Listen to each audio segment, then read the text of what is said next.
ரஷ்யர்கள் ஸ்போர்ட்ஸுக்கு ரொம்ப முக்கியத்துவம் கொடுப்பாங்க. இங்கே உள்ள எல்லா ஸ்கூல்லையும் எல்லா யூனிவர்சிட்டிலையும் இந்த மாதிரி ஃபிசிக்கல் ட்ரைனிங் இருக்கும். அது ஷார்ட்டாக பிஇடி பீரியட்னு சொல்லுவாங்க.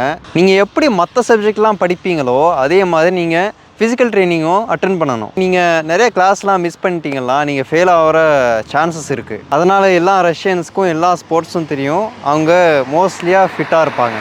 அது வேறு நான் இருக்கிற சிச்சினாவில் ஸ்போர்ட்ஸுக்கு இன்னும் அதிகமாக முக்கியத்துவம் கொடுப்பாங்க.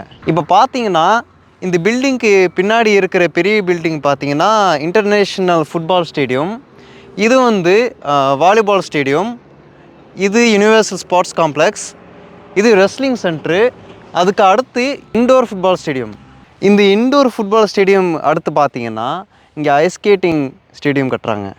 முக்கியமாக பார்த்தீங்கன்னா இந்த எல்லா ஸ்டேடியமும் சிச்சன் ஸ்டேட் யூனிவர்சிட்டியோட ஹாஸ்டல் பக்கத்தில் நிற்கிது. இதான் ஹாஸ்டல் பாருங்கள். அது மட்டும் இல்லாமல் இங்கே ஹாஸ்டல் பக்கத்தில் ஸ்விம்மிங் பூல் இருக்குது.